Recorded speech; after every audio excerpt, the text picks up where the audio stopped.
What's going on, everyone? My name's Connor, and today I'm going to be trying something new. I'm going to be reading posts from r/choosingbeggars, which is a subreddit. I've been seeing a lot of YouTubers doing it lately, and it's really entertaining, so I thought I would give it a shot. I hope you enjoy. So this post is titled, "I made DIY cat trees, and my friend was interested in buying one." How much? $40. I can do 20. No. Price is set at $40. I use good materials, guaranteed strong base, and much cheaper than most of the market. I can make that stuff for $5. Dude, give me a break. Okay then. You know I have to feed my kids, right? This is a classic example of a choosing beggar. Begging for a lower price, and then saying that he could make it for cheaper, and then going, "Oh, I have to feed my kids." I was heading to Australia from New York, which is obviously a really long journey, and I'm 6'3", so I paid a little extra to get exit row seats on both legs, New York to LA and LA to Sydney. I think it was about $100. The plane was configured with a cluster of 3 seats on each side, with 4 or 5 in the middle. I was in the middle seat of a cluster of 3. The door had a large protrusion at the bottom, which meant the window seat of the cluster of 3 didn't have any more legroom than a regular seat, even though it was in the exit row. I took my middle seat upon boarding, and sat there waiting for everyone to get on. Toward the end, a couple got on the plane, and the woman looked in dismay at the window seat she'd been assigned, and also the fact that I was in the middle. She muttered something to her husband, who then spoke to me. Him. "Excuse me, would you mind switching seats? We want to be able to sit next to each other." Me. "Sure, I'll switch with you and take the aisle seat." Her. "He hates sitting by the aisle. Could you switch with me instead?" Me. "Sorry, I paid for exit row, and that seat doesn't have any extra legroom. I'm happy to switch with him and take the aisle seat." Her. "Well, I don't want this seat either. It's our honeymoon. I'd really appreciate it." Him. Passively aggressively. "I mean, we'd just be talking over you for the flight. It's better if we can sit together." Me, starting to get annoyed. "If you want to sit together, you could have planned better. And I'm not stopping you from sitting together. I'm just not taking the seat with no legroom when I've specifically paid for legroom." An attendant must have noticed the conversation as he came over to ask if he could help. Him. "This is ridiculous. We paid for exit row, and that seat by the window doesn't have extra legroom. We just asking him if he would switch with us. I'm really not happy about this. Do you have anything in premium? It's our honeymoon and we want to be relaxed."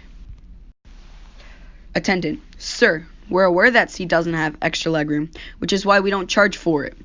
You would have paid extra for this seat," points to the aisle seat. "And this gentleman paid extra for this seat," points to my middle seat. "But you didn't pay extra for this seat. And it does say that when selecting this seat on the website. Sorry, I'm not able to move you. It's a full flight." Him. "Oh, her," to him. "What? You told me you had to pay extra for us." Me. "I'm still happy to take the aisle seat, but I will not take that seat. Would you like to do that?" Him, quietly. "Okay, thanks." We switched seats and didn't acknowledge each other or make eye contact for the next 12 hours. And yes, I'd only taken the middle seat because it was the only one available, which means he must have chosen before me. That means he chose the 2 seats that were not together, so he'd have to pay for 1 exit row charge. It must have been A, in the hope he could try and leverage the situation into an upgrade, B, guilt someone into switching into a worse seat without having to pay for both, or C, he was too cheap to pay for 2 exit row seats and was hoping that nobody would be sat between them. So this one's called "No, I Want You to Pay for Delivery." Happened a few years ago.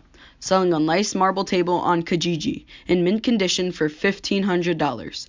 After a few back and forths dealing with low-balling offers, finally agreed to $1,200 and set up a time for them to pick it up.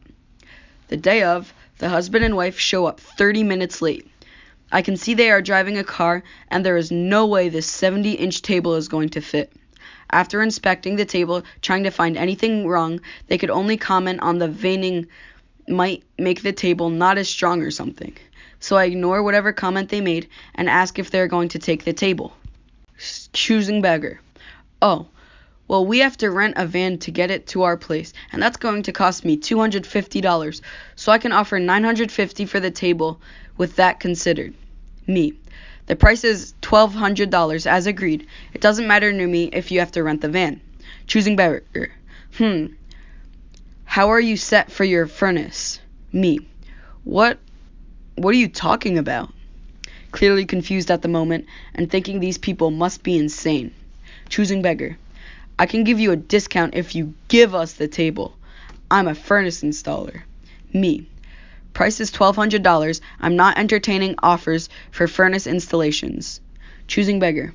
Okay, well, it doesn't seem like you're being reasonable.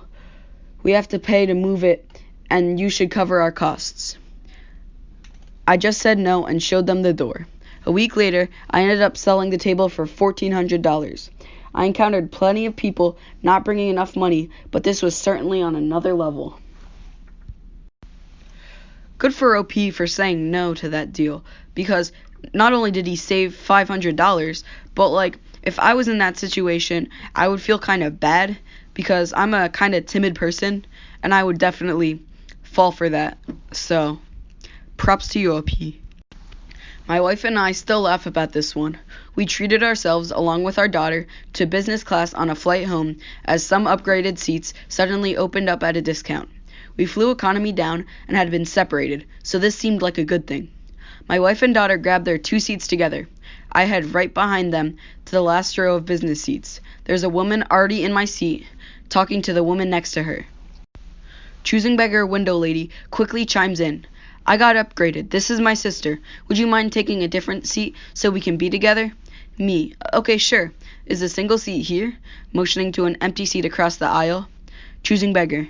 No, her seat is technically in coach. Me. That's not gonna work. Choosing beggar. Please, this is the trip of a lifetime for us, and it would really be wonderful if we could sit next to each other. Me. I get it, but I'm not going to give up a seat I paid extra for. Choosing beggar. We really need to be together as she has been through so much being sick, and there are only 2 seats that will allow us to really talk. Me. Weren't you just on vacation? I'm sure whoever is sitting next to her in coach will switch with you up here. Choosing beggar. Please just go back there. Me. No. My wife and daughter are with me. I look over to see my kid laughing at me. Choosing beggar. It's just money. We need to sit together. Do the right thing and be a gentleman. We really need to sit together for her health. The flight attendant comes over. Her. I hope it's okay he switched seats with my sister here. Me. No, I didn't. Flight attendant. Ma'am, you will all have to take the seats you purchased. The sister begrudgingly gets up but hovers a bit, even as people are boarding. She stands there giving me weird puppy dog eyes. Finally, she goes back to her seat in coach. Choosing beggar. Now that you made my sister move and ruined our trip, the least you could do is pass her some free drinks during the flight. Me. No. I put on headphones. She sat with her arms folding, staring straight ahead for the next 6 hours. Just wanted to say thank you for making it to the end of the episode. If you enjoyed, please leave a like. Goodbye.